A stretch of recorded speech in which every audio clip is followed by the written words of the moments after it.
episode of Retro Wrestling. I'm your host, Gene Jackson. And boy, we have a great episode for you this week. I've been looking forward to this one.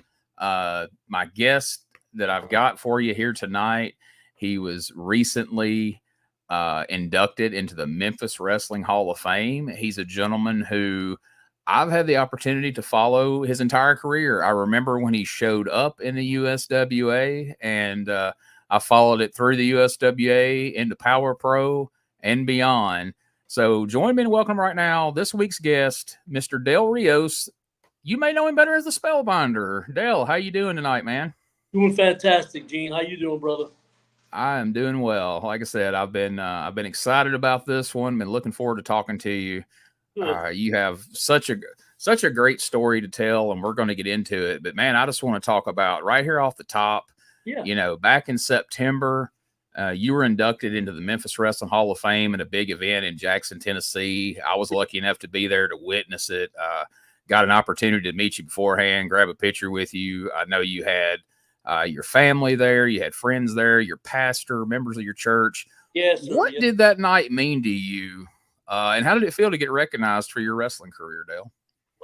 You know, it was a cumulative, you know, with my whole life working for everything. You know, as you know, it was over 20-something years ago that I, got to Memphis from New York City. And, you know, I can remember from my first match all the way to my last, you know, that I've had. Well, not the last. Since my comeback, I've had, you know, a couple of appearances here and there, but it was, you know, 20 years of on the road, man, 6 days a week. You know what I mean? 311 days a year.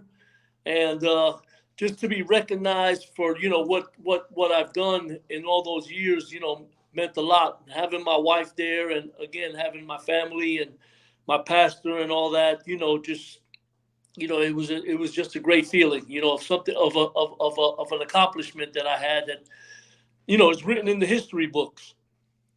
That's right, man. Nobody can take that away. It was a great night. Again, I felt fortunate to be there to witness. Memphis wrestling has meant so much to me personally throughout my life, and getting to see guys like yourself, Nightmare Danny Davis, Dr. Tom Pritchard, Tony Anthony, Terry Golden, Sermo, PG-13. These are all guys that I remember the first time that you stepped onto my television, and to follow your entire careers, and then to see you standing up there on that stage getting recognized. Man, just a great moment, a great experience. And let's take a look for those that are watching on YouTube. Let's take a look at a few pictures here. So there's the graphic that we first saw that let us know that you were going to be going into the Hall of Fame. And then there's the plaque you received. What a cool plaque, man. That's really awesome. Absolutely gorgeous. You know what I mean? I mean, I was, you know, and we don't get to see it until we're on the stage. So when Randy presented it to me, he took it out of the envelope, and I looked at it, and I was for a second kind of stunned there for a second. I said, I mean, that was top of the line stuff, man. You know what I mean? I don't know if you know this, but Kevin Lawler designed that. Oh yeah, that makes sense. Yes. Kevin's a really, really talented guy. So that doesn't surprise me. At art and creating things, and, you know, pretty much putting things together. But that plaque is absolutely gorgeous. Sure is. And speaking of, there's you and Randy. Yeah. Randy Hale's a big part of your career. How cool was it to have him induct you, man? Man, you know, the God's honest truth, brother. If my choice would have been you know, what a lot of people knew was my best friend in this whole world, my best friend in wrestling. Pretty much, we were like brothers, and that was Brian Christopher, and he would have been my choice, absolutely. If you know, if he was here. My other, you know, and then so I thought about it, and I said, well, you know, a big part of my career, you know, Brian and I traveled together, and then, you know, because, of course, everybody knows now that Jerry Lawler was his dad, so it became me, King, and Brian. So I thought, wow, okay, Brian's not here, King's here. But unfortunately, King, has had some mishaps, what I mean, with the strokes and stuff. Right. And I didn't want to put him in that position, So, after really thinking, okay, way back, who can do it? Well, Randy was there from the beginning of my career, from the first match on to, the end of USWA, and then the beginning of Power Pro and the end of Power Pro. And, he was close. So I thought, okay, it only makes sense that it's Randy. Absolutely. Yeah, we're going to talk a little more about Brian and your friendship with him as we move on. He's a guy that a big part of us doing this weekly USWA podcast. Right now, we're in early '93, so you'll be showing up here. We're in June right now, but me and my co-hosts on there, Brian, Richard, and Josh, have said that we're really happy that because we got a lot of listeners that reach out to us and like, hey, this was before my time, or I didn't live in the area. I didn't get to see this era of USWA, and I didn't get to see this part of Brian's career. And so I think for people who only know Grandmaster Sexay, which was a great character, it was, but for those people to get the opportunity to see this era of Brian, which, I think, heel Brian was so entertaining. And then, of course, Memphis babyface Brian drew, so much money. I love that we're able to help get that out there and let people experience that. Absolutely. I mean, Brian Christopher was way ahead of his time when it came down to, being a character. Forget about his in-ring work. It was phenomenal. Brian thought things out. Nothing really came by mistake. Everything was, and me, having hundreds and hundreds of matches with him, we had a chemistry that was just, we didn't even have to talk. Right. We knew if I was working him, we had so many things that we had done already, or I knew what he can do and he knew what I can do, and man, we just all the matches we've ever had have been, put it this way, I've and I'm not going to mention names, but I've had main events come to me when Brian and I were either maybe semi-main or right before the semi-main. They'd come to us and come to me. He goes, "Hey, we're not going to be able to follow you and Brian. Let us go first." And I mean, I didn't care, So yeah, that's the type of work Brian and I did in the ring. Absolutely. He was a one of a kind type of guy. Like I said, we're gonna talk a little more about Brian here. We'll look at a couple more quick pictures here before we move on. Here's a shot of you and Lance Jade. Many people remember from Power Pro, and of course Reggie B. Fine. Reggie B. Fine, yeah. Good. Just I had seen Reggie. I guess a year before that at the Memphis Tiger game football. We were doing an appearance. The Memphis Legends were doing an appearance, and I saw Reggie.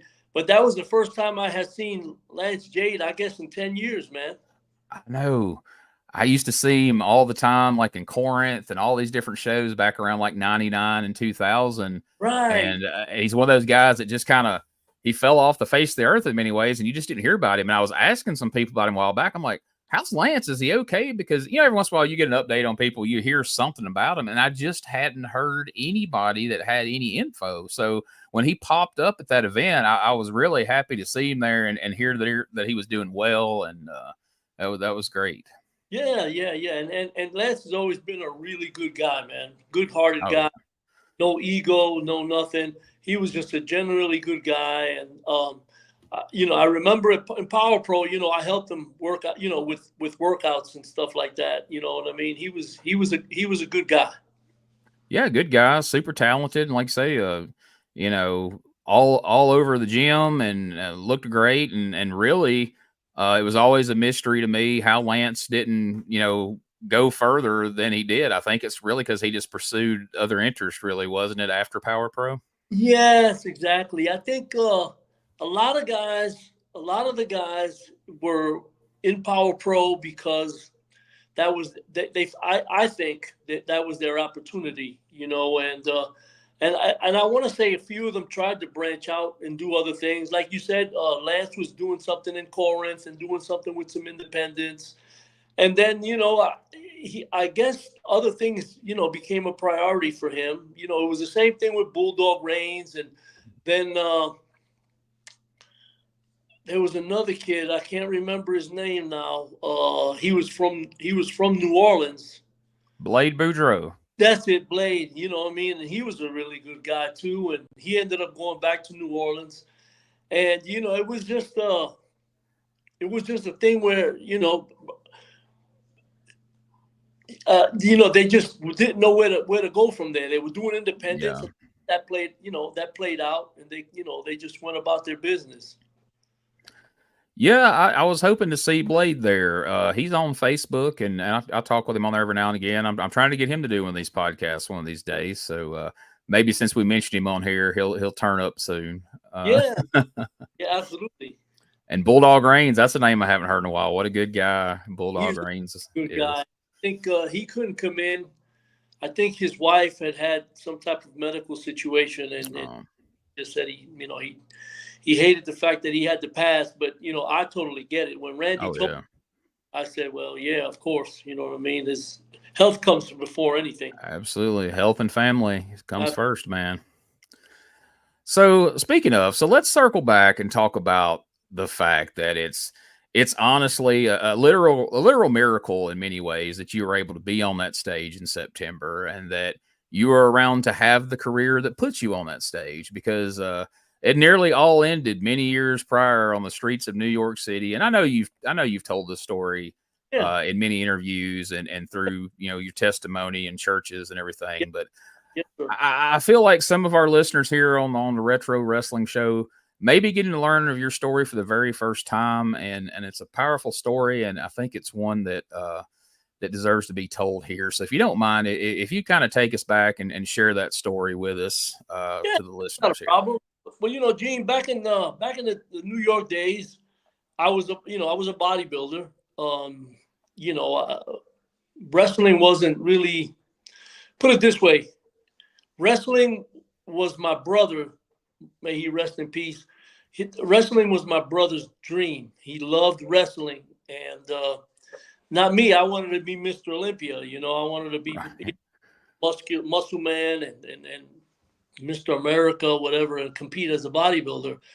You know, well, quite honestly, it's not for the broke. You know, if you don't have any money bodybuilding, you know, you're not gonna succeed, man, because you know you need supplements. You know, the amount of food you eat is insane. So I had gotten a job, to be honest with you, doing security, bodyguarding a drug dealer in New York.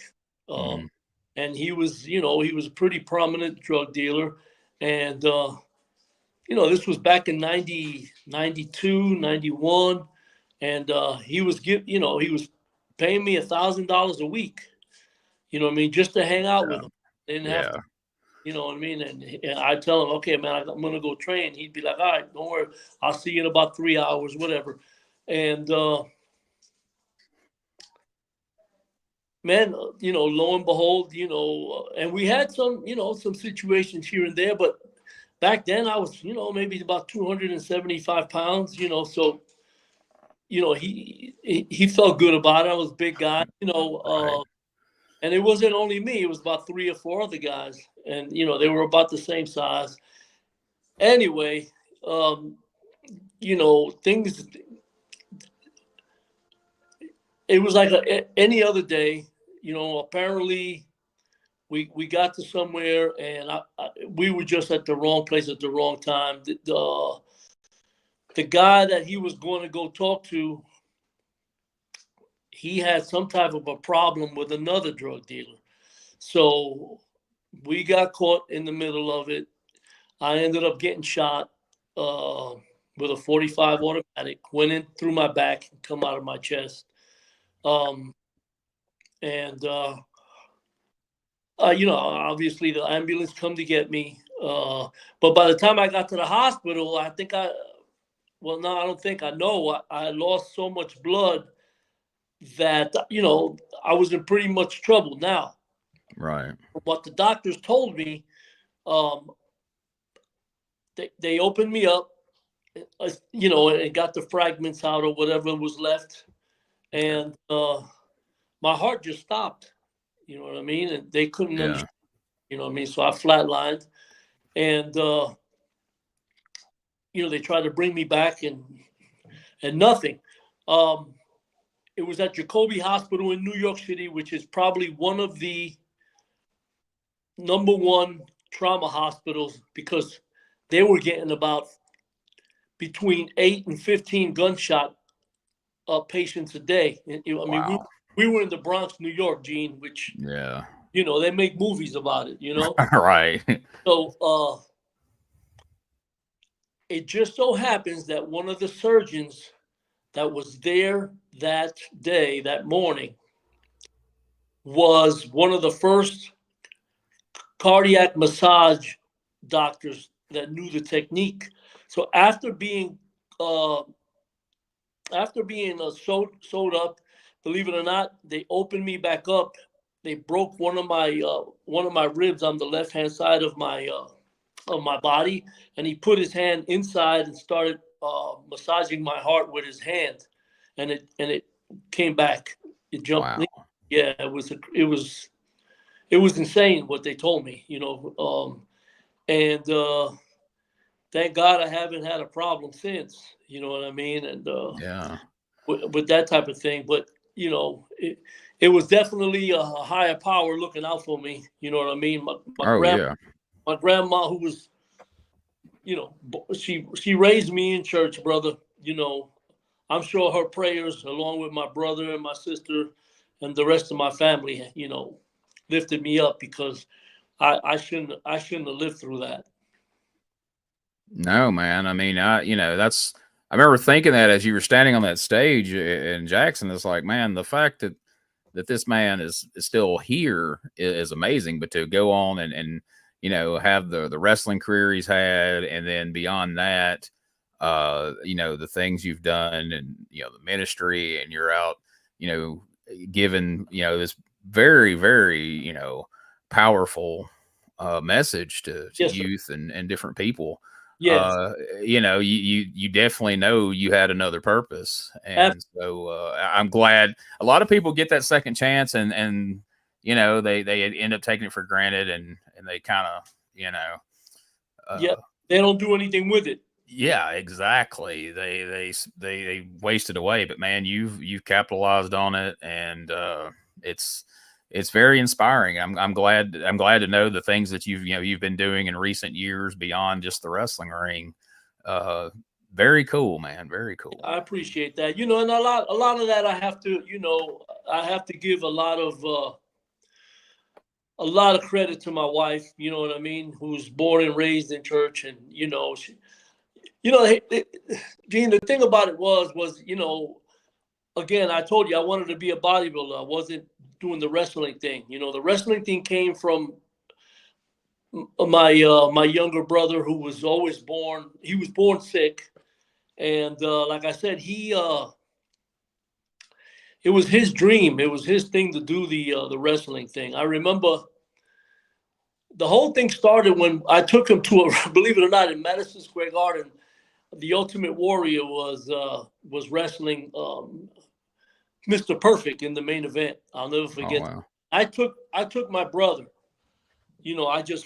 I've always felt guilty about being this big, strong guy, and my brother being weak because of his condition. He had a bad kidney condition, and I kind of always felt guilty about that, and so I went and bought some tickets, and I says, "Hey, Jimmy, you want to go to the wrestling?" And oh yeah. So I took him in.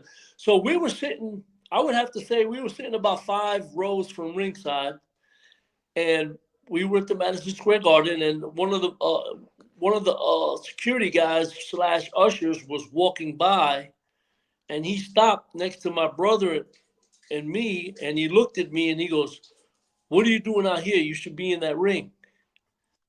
And my brother looked at me like, "See, I told you." I had to hear it all the way. You know what I mean? Yeah. "See, I told you, you know." So, you know, I just that's how the whole thing started with the wrestling. But getting back to, you know, what I was telling you about, you know, my wife, you know, when I met my wife, she was in church, and I was just ready for something different. I had already wrestled for 20 something years, and I needed something different. And you know, she brought it to me, you know, the whole different life that I needed, and just to ground myself, you know, and say, okay, this is what we're gonna do. And you know, it's worked out from there really, really great. And I have, you know, told people my story. I've testified at churches, and you know, that's what I continue to do. You know, and anybody that wants to listen, you know, I'm ready to tell them, you know, my story, and you know, the platform that God has given me to be able to tell that story, because I come from the streets of New York City. You know what I mean? To what I've done, to what I'm doing now. You know, you know, a lot of people put it this way, Gene. You know, in my neighborhood in New York City, there was about 13, 14 of us, and there's only four of us left. I'm one of them. Wow. Chino is in a wheelchair for the rest of his life. He's got a bullet in his spine, and the other two are doing life in prison. Everybody else is dead. Oh my gosh. Yes, You know, sir. people down here in the South, like me, you know, you grow up, you watch those, you know, you watch movies about New York City and you hear stories like that and you think that's what it is. It's like, oh, well, those are movies, those are TV shows. Yeah, that stuff happens, but Yeah. it's rare. But it's It, really not. I mean, that's the no, reality of life up there for a right. lot of people. That's you know, what a lot of people, which by the way, let me say this. You got to remember, I signed with WWF, and they sent me here to Memphis, Tennessee, to work with Jerry Lawler and Channel 5, and I was the very first developmental, okay, because the character, the Spellbinder, I came up with the whole character and gimmick and face paint and magic and all that other stuff. But my wrestling skills weren't the best at all. You know what I mean? Thank God I had a good body and I had a good character, and Vince loved it. And he, you know, him and JJ Dillon spoke to me and said, "Listen, we like the whole thing. You got to get more experience wrestling." And I was like, "Okay." And he goes, "We're going to put you on the contract and send you to Memphis." I said, "Okay." And hey, you know, here we are 25 years later, and I live in Oakland, Tennessee, you know, with my wife, and you know, I did an appearance a couple of weeks ago in New York City, at Wrestle Universe, and man, I couldn't wait to get back home. You know what I mean? So Right. I'm not, I'm not quote unquote a Yankee anymore. I don't think. You know, like I said, I felt I was glad to, I was happy to go to New York to do the appearance. At the same time, I spent some time with my mom and my sister and my brother-in-law, because my family still lives up in New York City. Right. But I spent a couple of days, did the two appearances, and came back. I was very, very happy, to be back here. And so everything worked out for me, man. The fact that they signed me, sent me to Memphis, to USWA, and here I am. It just goes to show that everything was worked out for me already. So at the point that you had that match for WWE, Yes. or like from the point that like the security guy said, "Hey man, you ought to be in the ring." How did you pursue that? Like, what training had you had when you had that match? Okay, so what I did was, believe it or not, because when I was younger, I was a magician. I did magic, and one of my teachers was Jeff McBride, who's a master magician. And he did a mime act, with face paint and stuff. Mm. So I remember getting in touch with him and saying, hey, I'm interested in using, your likeness as a character with, as a wrestler. And he was okay with it because it was in a different industry. It had nothing to do with magic. You know what I mean? It wasn't, he was going to headline a show in Vegas, and I was going to be down the block. He's Right. into magic, and I was going to go into wrestling, and he was fine with it. So I, believe it or not, I had the whole character mapped out before I even knew how to wrestle. And so in New York City, Johnny Rod's wrestling school in Brooklyn, New York. Okay. So I went there, and quite honestly, I really didn't learn much there at all. Johnny wasn't really teaching. I mean, I remember spending a couple grand and not learning. However, guys like Tommy Dreamer, Taz, Devon Dudley. Devon came. As a matter of fact, Devon and I were at that school at the same time. Oh, nice. Tommy Dreamer and Taz and I remember Bill. I can't remember his last name. He did the character on WCW, Hugh Morris. Oh yeah, DeMott. Yeah, Bill DeMott. Those guys had already trained there and left. They were already wrestling. They were already out there wrestling in Puerto Rico and other independents. And when I came in, Vito LaGrazzo, Big Vito, right? He was the guy that worked me out. He was the guy that taught me, and quite honestly, he was the guy that did the auditioning video with me. He put a mask on, and we did the video audition for me to send to Vince. And at the end of the day, I can just tell you that if it wasn't for Vito, I probably would. Spellbinder probably wouldn't have come out. So the way it did.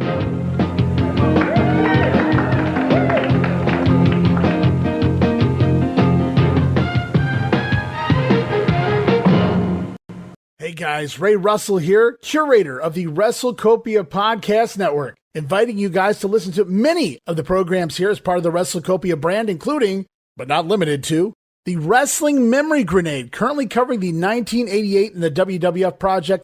You can also listen to the Regional Wrestling Podcast, where we talk the territories.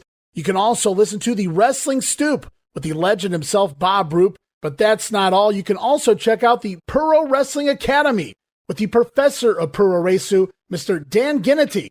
Dan and I go back in time and cover the history of Japanese professional wrestling in the English language. And you can listen to all of those shows and more, all part of the WrestleCopia Podcast Network, located over at WrestleCopia.com. That's WrestleCopia.com, and anywhere your podcast streaming needs are met. So if you're looking to support that next up-and-coming podcast brand, please consider making it WrestleCopia. Ladies and gentlemen, welcome to Give Me Back My Pro Wrestling, the podcast that's based on the old school, but can still help you find the good stuff from today.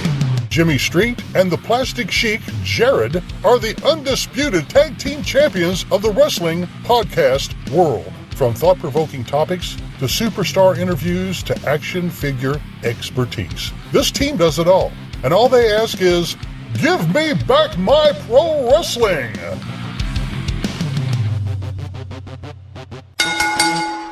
Every other Thursday, wherever you listen to podcasts.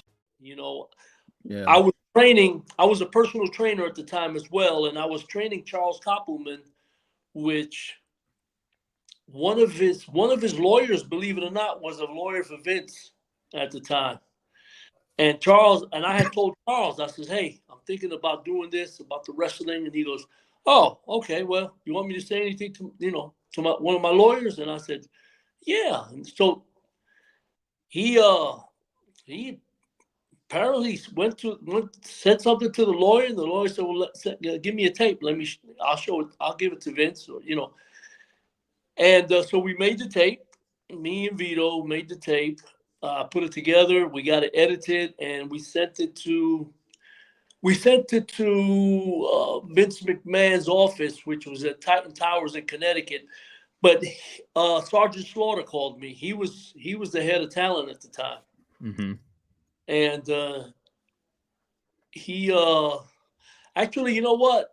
Sergeant Slaughter called me, and J.J. Dillon called me. They both did, and said, "Hey, well, we'd like to take a look at you next Monday at the Monday Night Raw." At that time, Monday Night Raw was at the Manhattan Center, in New York. And Gene, I'm going to be forthcoming and honest and transparent here, and to tell you that Monday Night Raw, with a sold out crowd, was my first wrestling match ever, which was wow. It was a dark match. It was a dark match with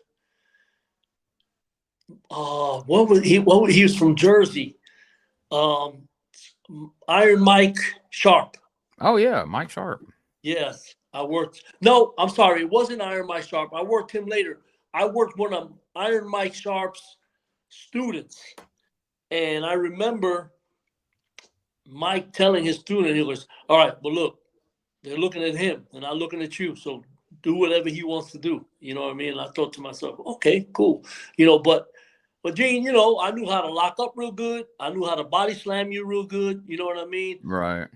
I did.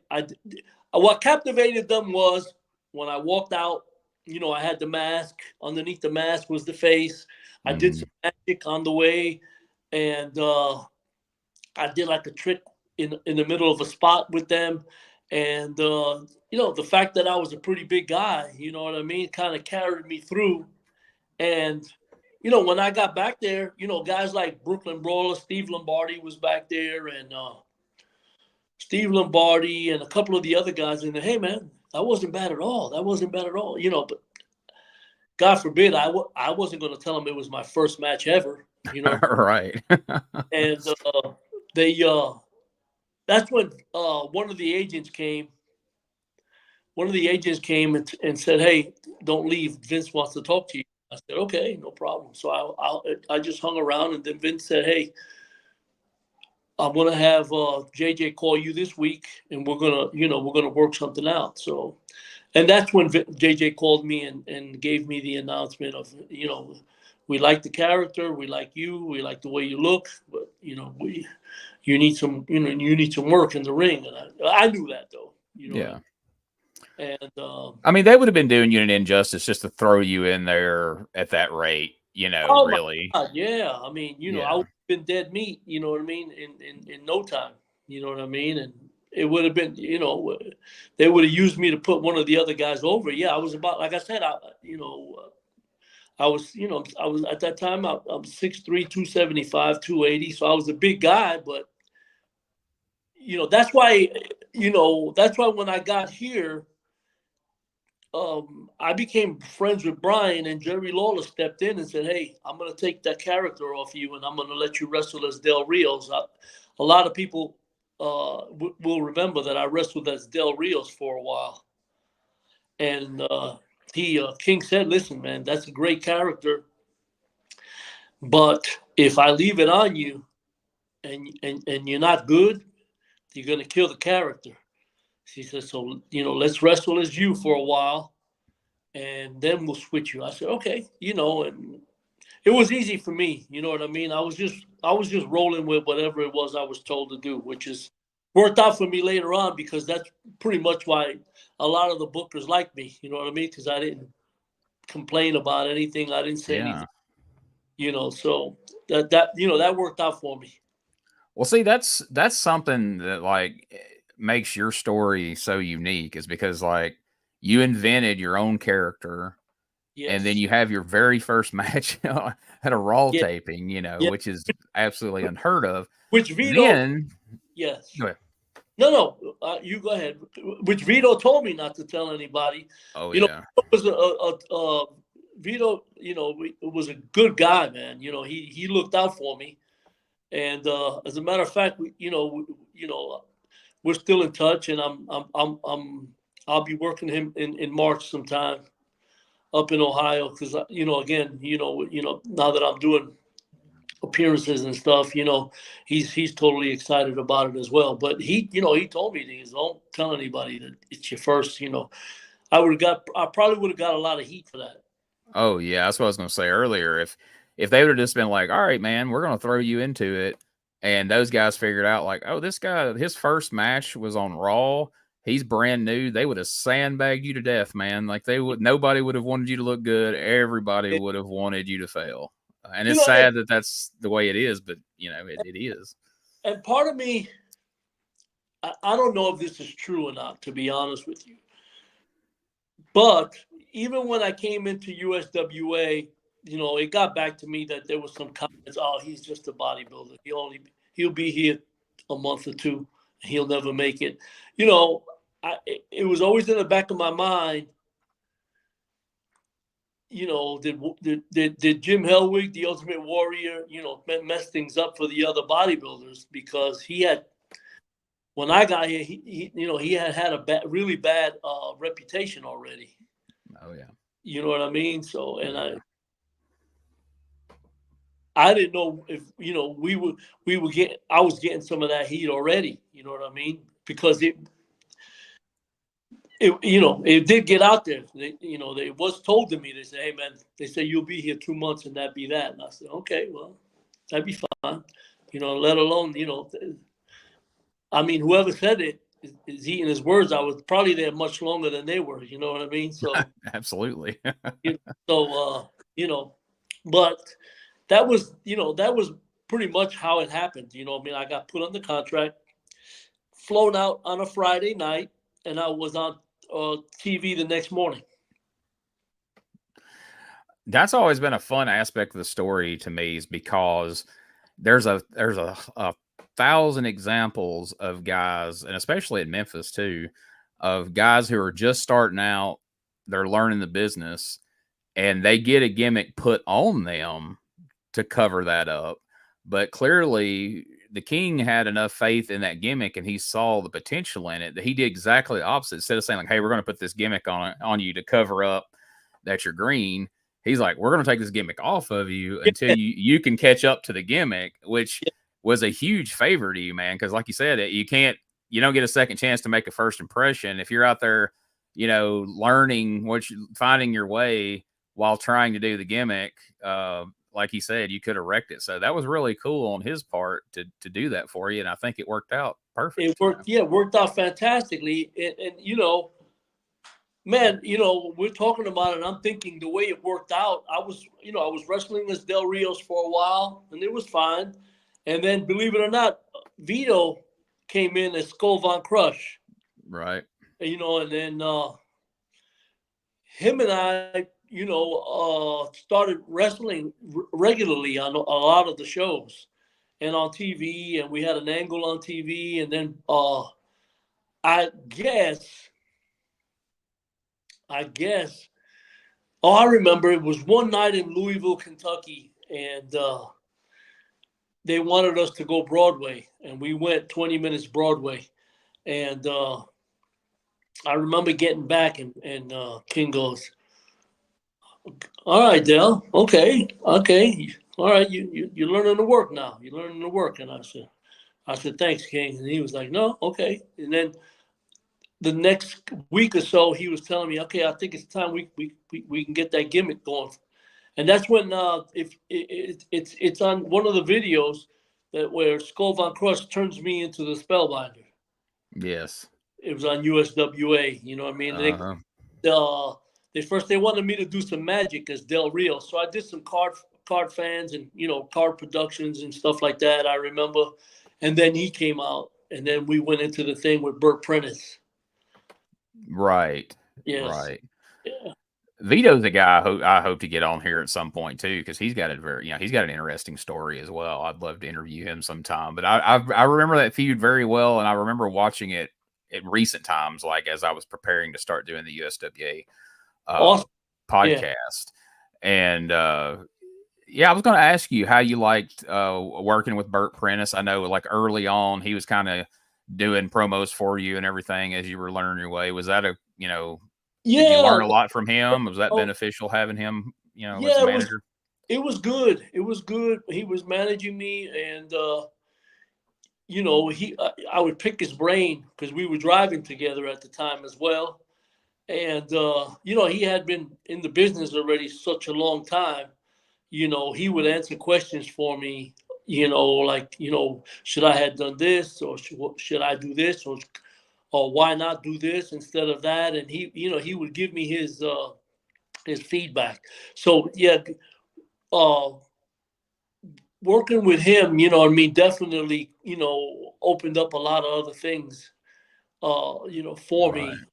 And then, of course, working with guys like Perry Saturn and John Cronus, the Eliminators. I don't know if you remember, they did an angle with Bert Prentice as all our manager, as he was managing all of us at one point, especially when we turned heel. And that was a super learning experience for me as well, with those guys. Yeah. Those guys are really, really talented as well. Yes.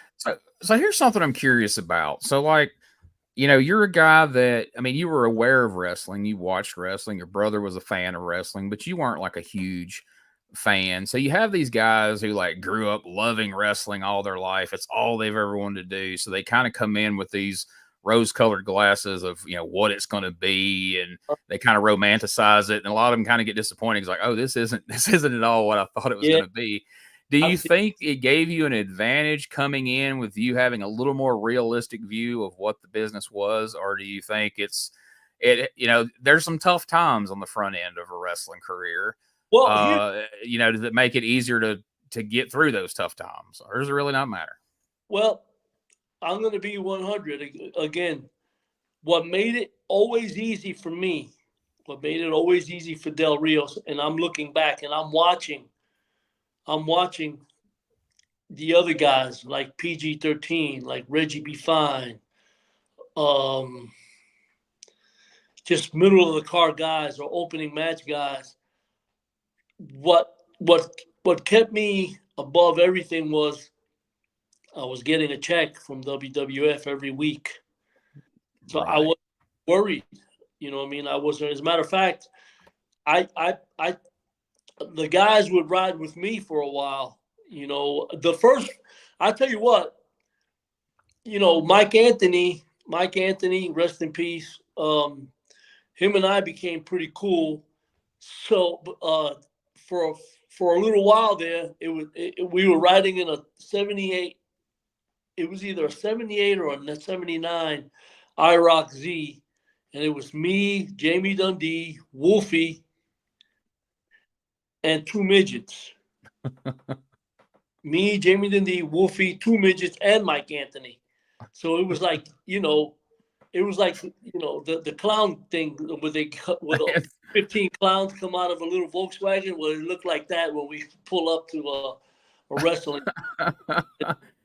And you're like, what does my life turn into? What am I doing? I'm in Tennessee with this crew. Right. And Mike came from a rich family. So he was good. You know what I mean? Wolfie and Jamie, and the midgets were and I don't think we're allowed to call them midgets anymore. So I apologize, but they they had to deal with whatever it was money they got for the night, for the show. Mike and myself would provide the gas and the car, and then finally I wanted to branch out on my own, so I got a rent-a-car, and that's when a lot of the guys would ride with me, and I would take care of the gas. You know what I mean? So so it would take some stress off of them. You know what I mean? Whenever they try to give me a few bucks for gas, I'd say, no, keep it. You know what I mean? Don't worry. Got it. So, but that's one of the things. So I was getting a check from WWF, and I was getting a check from USWA. So I really wasn't worried about anything. You know what I mean? One of the other things I can tell you this,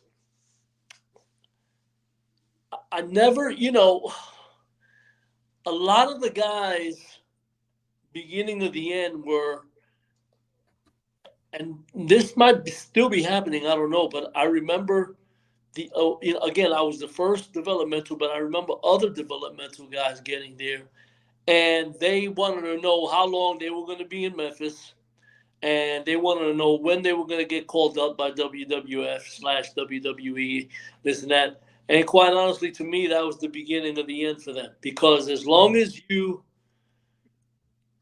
start looking past where you are, it never works out. And for a lot of them, it didn't. For a lot of them, you know what I mean? And I kept my mouth shut, you know what I mean? I really learned that, a check was a check, no matter what, you know what I mean? And I was wrestling 6 days a week.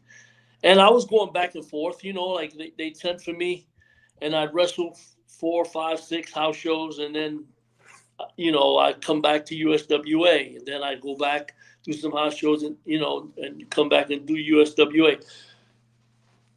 I never worried about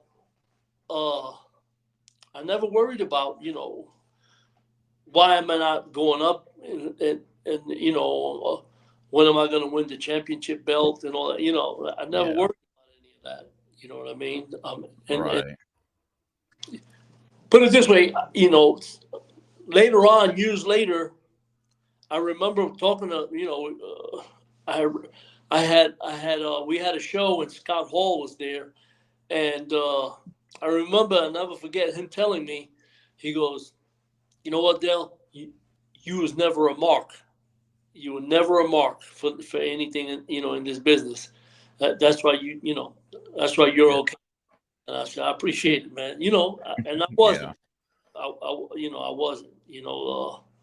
I was the Spellbinder and Phantasio. I was the Spellbinder down in USWA. I was Phantasio up in WWF/WWE, and that was that. You know what I mean? If I wasn't working up there, I was working down here. You know what I mean? So it didn't matter to me, to be honest with you.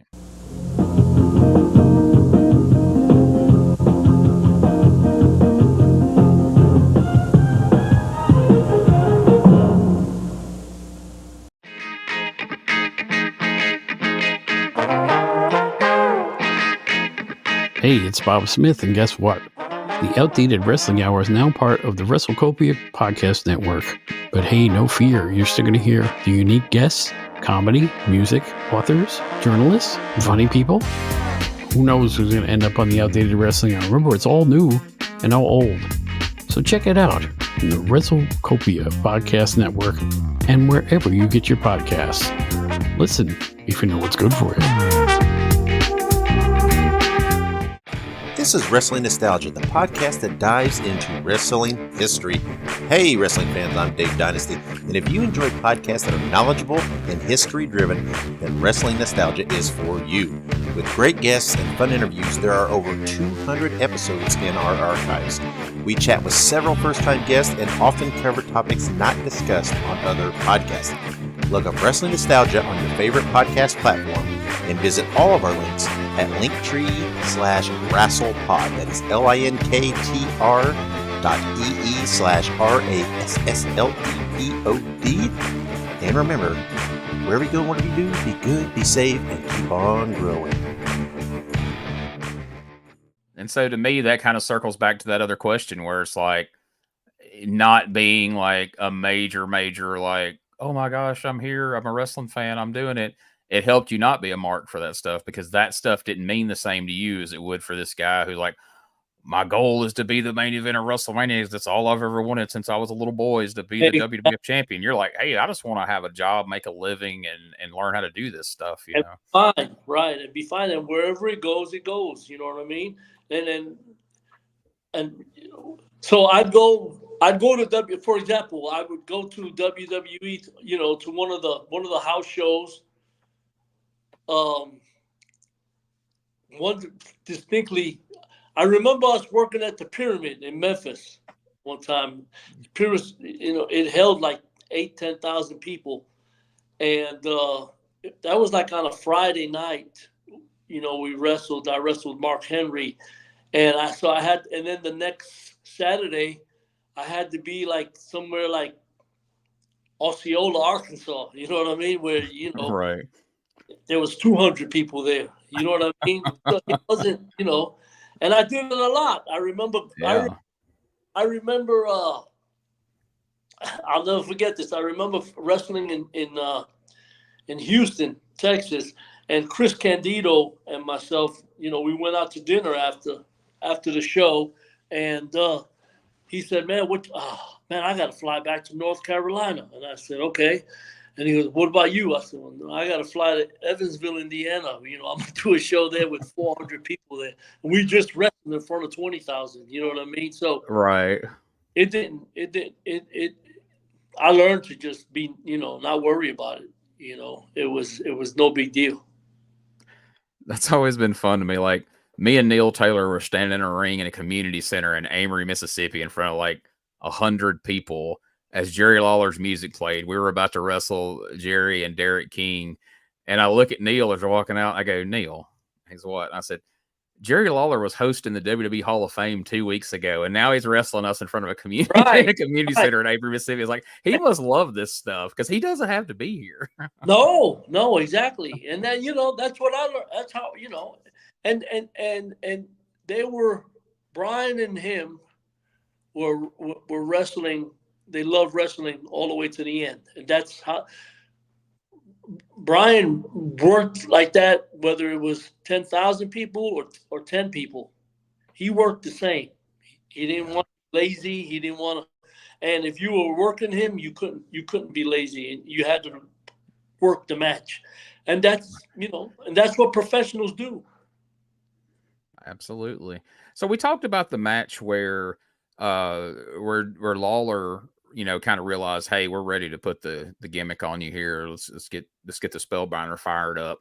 Yeah. But do you remember a match or a moment in time where it clicked in your head and you were like, you know, as far as like psychology and all this, where you're like, "Oh, that's what this is. This is how all this works," and it all just kind of made sense to you all of a sudden? Yeah. Oh, yeah. Yes. You know, and I learned that nobody teaches you that, man. You have to be on the road and you have to be in the ring every night. You know, that's how that comes. I really believe that. You know what I mean? You can be quite honestly, it worked out the way it was supposed to. Number one,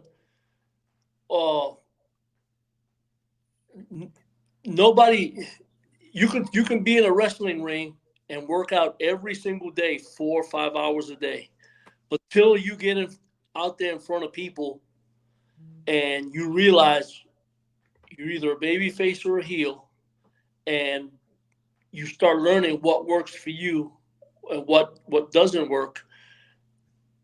And the way you practice that is in being in the ring every single day. Now, the guys told me that, you know what I mean?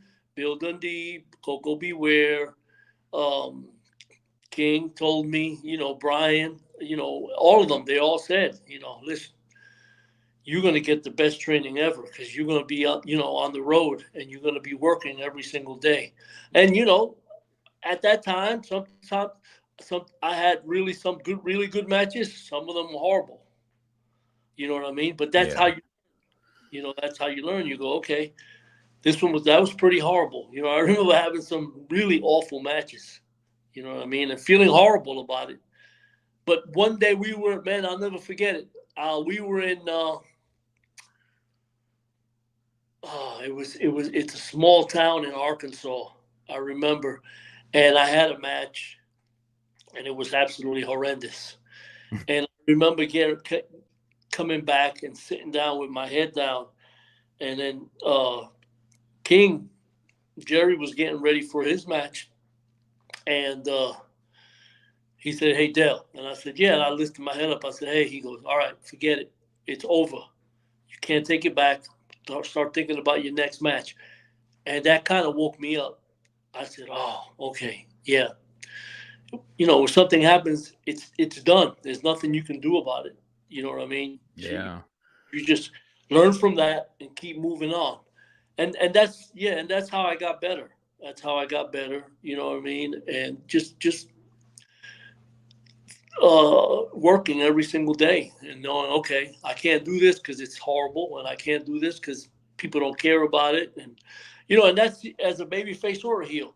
The Spellbinder worked just as good as the baby face as he did as a heel. You know what I mean? As a matter of fact, a heel, was insane because I used magic to screw my opponent. You know what I mean? People would, that was major heat all the time. You know what I mean? So it was good. And then as a baby face, people love to see magic. So you win them over. You know what I mean? And, it worked out, so. Yeah, like I always thought it was a great babyface character. And then when they turned the Spellbinder heel, I was like, I don't know, man. How you gonna get us to hate the hell Spellbinder? And like you said, then when you use the magic to screw the babyface, I was like, oh yeah, that's perfect. But speaking of you being a heel, you got paired up pretty early in your career as a heel with Big Sid. And we lost Sid earlier this year, and man, I hate that. I was such a fan of his. He's another guy whose career I followed. I saw him in some of his very earliest matches down in Columbus, Mississippi for Continental. Okay. And so I kind of took interest in him early on and watched him. And man, the two of you together. In fact, let's pop a picture up here real quick. There's you and Big Sid together. With Dave Brown there. He was unified champion. What a great run you guys had together. Tell us a little bit about working with Sid and just your experiences with him in and out of the ring. Man, Sid, the great thing about Sid was he was into the same thing I was. We were working out. We didn't party. You know what I mean? Right. We didn't do any type of drugs or anything, smoked or anything like that. That came about one time because he was the unified champion, and he thought of this was his whole imagination. He went to Randy and he says, hey, he goes, all right, well, look, I kind of want to get paired up with Spell. He said, here's what we need to do, because every Monday night at the Mid-South Coliseum they were sending a WWF WWE guy to wrestle Sid as the main event because King couldn't be there. He was announcing, commentating. Right.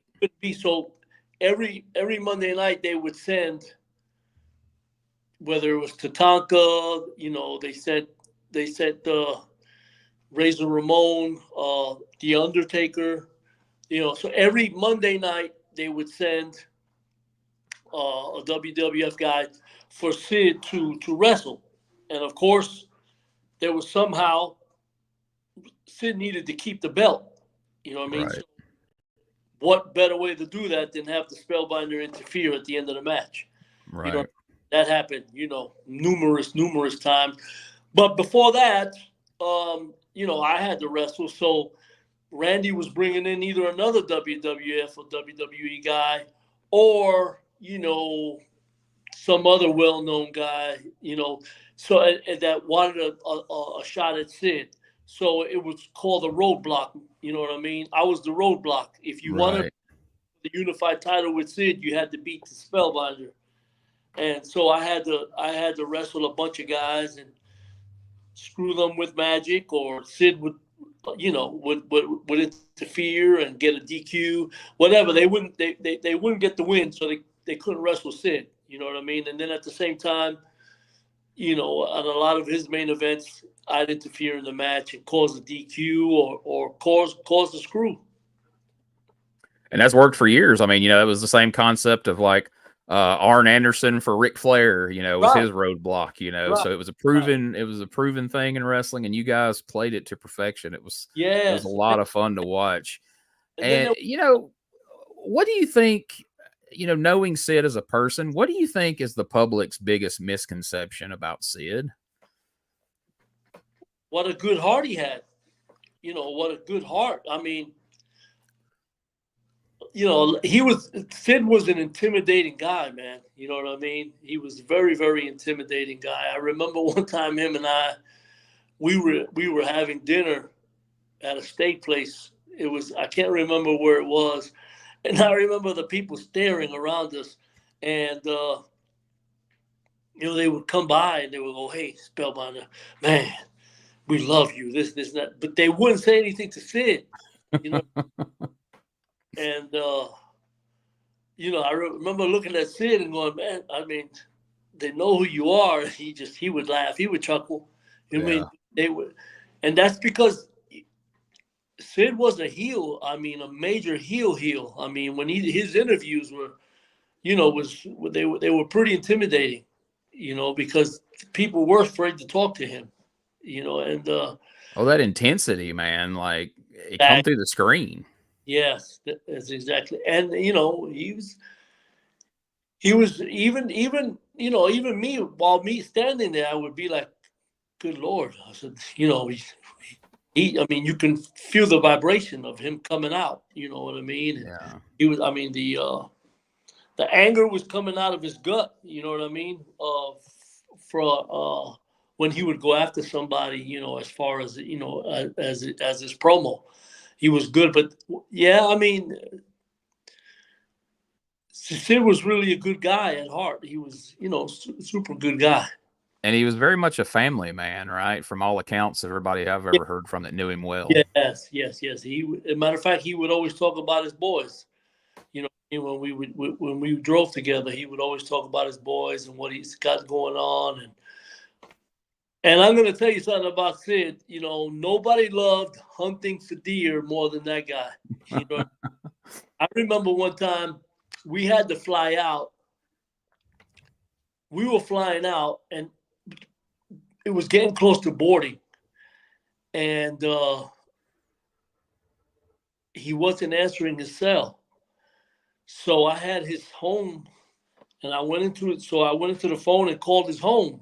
Mm-hmm. And his wife answered, and I went, "Hey," and she was like, "Hey, Dale," and I said, "Where's Sid?" And she like stumbled for a second. She went,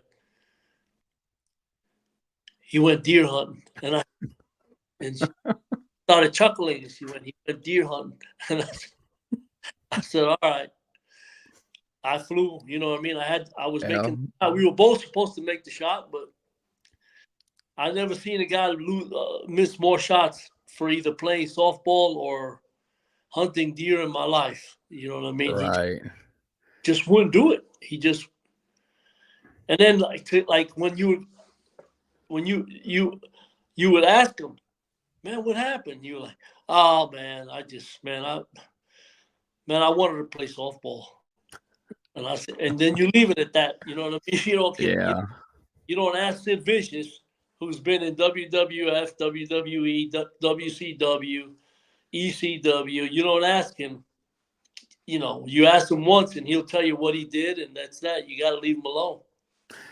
Well, the crazy thing about it is, Sid would do that. He would decide that he wanted to play softball, or he wanted to hunt, or he wanted to spend time with his family, and he'd just leave and he'd go home.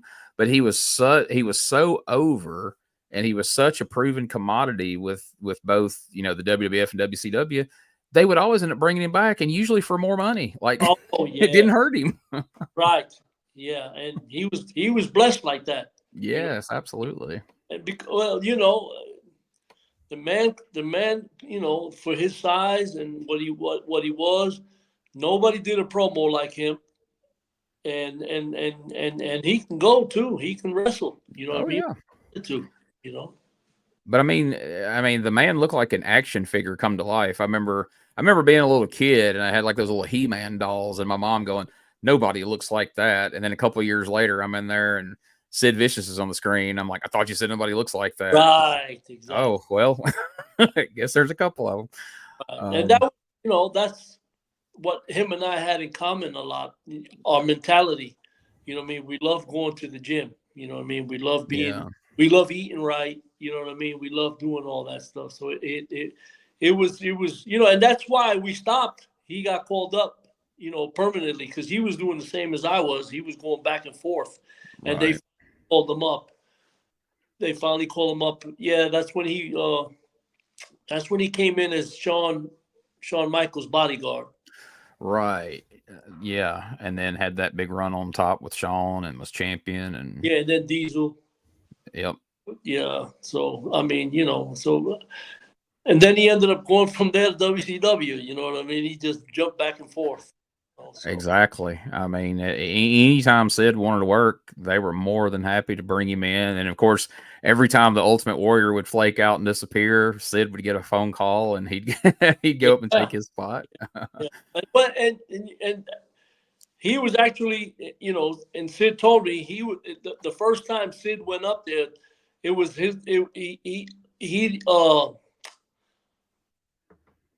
he had some problems with the Ultimate Warrior, which is why the first time he quit, I remember he told me, you know what I mean? Right. Warrior wanted to beat him up like, you know, and you know, I'll never forget it. Sid told me that the Ultimate Warrior, they were in Boston, and the Ultimate Warrior, he went over to the Ultimate Warrior and went to his dressing room and said, "Hey, man, what do you want to do?" He goes, "Well, you know, I'm gonna come in, clothesline, clothesline, clothesline, clothesline, and then you take a powder." So Sid goes, "Okay, well, hold on a second. Why don't you come in, shake the ropes, do your thing, this and that? I cut you off, and then I get on you for a second, and then you duck my clothesline, then give me clothesline, then I'll powder." And then Sid said, "Well, no, Sid, I see it in the stars." And he started looking up at the ceiling, you know what I mean? And Sid goes, "All right, this guy's nuts," you know what I mean? You can't argue with the stars. Right. So he was like, you know, so he went back and he wanted Sid to give him the finish, which was the power bomb, and he was wanted to kick out of it. And Sid didn't want to argue a fight or nothing. And he said, okay. But he went to one of the agents. I can't remember who it was. And no, Earl Hebner was the ref, but it was one of the agents. And he told him, he goes, "Look, I want to do it tonight." But they had to go to Baltimore the next night. He goes, "But if I got to do it again tomorrow night, I quit." And that's exactly what happened. Wow. Yeah, you know what I mean. And this was out of Sid's mouth to me. You know what I mean? He told me I remember asking him, you know, "Why'd you quit the first time?" And you know, it was the Warrior and blah blah blah. And that was, you know, and I want to say he's I guess he's told it on. He might have told it on some different vids as well, but I'll never forget. We were driving from Memphis to Nashville, and I remember him telling me that. You know what I mean? Again, I was a bodybuilder, and you know, I was pretty much, you know, I would have to say a fan of the Ultimate Warrior because that's what he was. He was a bodybuilder, and then Right. so I was just curious about that, and you know, then he told me why the Warrior was suspended and then fired and stuff like that. And I wanted to hear from somebody that was there when it happened. Right. Not second hand, third hand, fourth hand, like you hear most things, you know. Yeah. You know what I mean? And Sid told me that, and then not Bruno. It wasn't Bruno. It was what was the? Good Lord, and I'll never forget him announcing me. But the original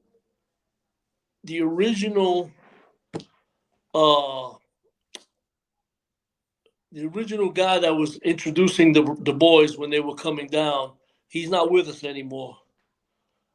In Memphis? No, in WWF. Oh, in the WWF, Howard Finkel? Howard Finkel. And Howard corroborated that story. He told me the same exact thing. Because I remember Howard and I talking. And I remember him verbatim telling me the same thing that that Sid had told me. And that the Warrior, you know, got in trouble for the steroids and all that other stuff. Wow, it's crazy how, you know, Vince McMahon kind of let Warrior just kind of run wild back there and just kind of call his own shots and, you know, run guys like Sid off, and you know how much it cost him in the long run. But I know Warrior drew him a lot of money, but so did Sid. So right. Right. You Well, know? and the thing about it was, the God's honest truth was, Vince made the Warrior. You know what I mean? He's the Yeah. one commenting. They put him over. They told him, how powerful he was, and they did all the other stuff. Yeah, granted, Warrior looked fantastic. You know what I mean? He, kept his body in shape, and not only the people, the boys in the back thought he had an amazing body. But he just had a horrible attitude. You know what I Yeah. mean? That's exactly the attitude that I knew not to have. He seemed to believe his own hype. Like, he hit a certain level and he stopped progressing as far as getting better in the ring. Like, all the guys, you start out, like you said, you had that match, that first match in WWF, and it was a decent match, but you knew you wanted to get better. They wanted you to get better. And Right. so, you see the progression of you from when you got to USWA to when you became Spellbinder to when you up through the years. Same with Sid. Sid came into Continental as Lord Humongous, Right. and Right. he could choke, and he could clothesline, and he could do a bear hug. Exactly. And Bruno told me in an interview, he's like, because I told him, I said, yeah, man, I remember coming to Columbus, and I named off those 3 moves, and Bruno said, that's all he did. And I said, why? He said, that's all he could do. He said, when you saw him wrestling Nightmare Danny Davis, he said Nightmare Danny Davis was giving him on-the-job training in those matches. That's where he was learning. Exactly. And then to see Sid go from that to the guy who was in the ring at WrestleMania, he kept learning. Guys like you and him kept progressing. But like Warrior was just like, all right, man, I can clothesline people and I can pick them up over my head. Right. I don't really need much else. Well, that was the other thing, too, that a lot of the guys told me. Yeah, he can clothesline you and punch you and throw you and stuff, but he did it for real. He hurt so many people, it wasn't even fun. You know what I mean? So those are the things that I said, okay, I got to make sure I don't follow in those footsteps. You know what I mean? Yeah. And when they're giving you a push and you're wrestling all these guys and you're winning and this and that, you feel good. You feel real, you feel very, very good. You're like, oh, wow, okay. The thing is, and I learned this from being with guys like, again, Jerry Lawler and Brian Christopher. It's not real. You know what I mean? When I beat Brian and King for the belts, I didn't really beat them for the belts. You know what I mean? Right. Don't believe that you really did that. You know what I mean? That's like some guys, and again, it goes back to Scott Hall telling me, man, you were never a mark. Some guys they'd have the belt for a few months, and then they would get mad or get upset when they had to drop it to somebody else. And I'm thinking, good God, your money didn't go up. Your money's not going down. It's the same money. You're still wrestling the same matches. Yeah. You know what I mean? And that's what I mean by not being a mark. You know what I mean? And the Warrior was a mark. You know what I mean? This is from the guys, the boys in the back telling me. Yeah. Yeah. I mean, it's just a fact. But man, this has been a great conversation. It's flown by, Dale. Like I've got so much more to talk to you about, and I looked up and realized, like, oh man, we're over an hour. So I don't like to take up, a lot of the guest time and the listeners. I don't want to take up a bunch of their time. So no, we're going to wrap this up, man. I'd love to have you on again in the future. There's so much more we can talk about. We've barely scratched the surface. So absolutely, man. And we'll definitely do it again for sure. You know what I mean? Again, USWA in Memphis, and that's what you're pushing, and I know all about it. I witnessed it. I experienced it. You know what I mean? And, I took a break. Was competing as a bodybuilder. And, but after the Hall of Fame, I started putting my face paint back on. And, I'm ready to do it again for a little bit. Well, man, it seemed natural seeing you out there with the face paint on. I saw photos where you were recently at the University of Memphis wrestling day up there on Tiger Lane, and I think you teamed up with Reggie B. Fine and wrestled a couple of my friends, Doug Gilbert and Tommy Rich. Yeah, it was like being back in USWA. It certainly was, because you're right across the street from the Mid-South Coliseum, and you're just looking right over there at it, right? Exactly, man. Exactly. It was great. So that's what we want to let everybody know, man. Dale he is getting back out there. He's taking bookings for autograph signings, conventions, speaking engagements, but he is stepping back in the ring.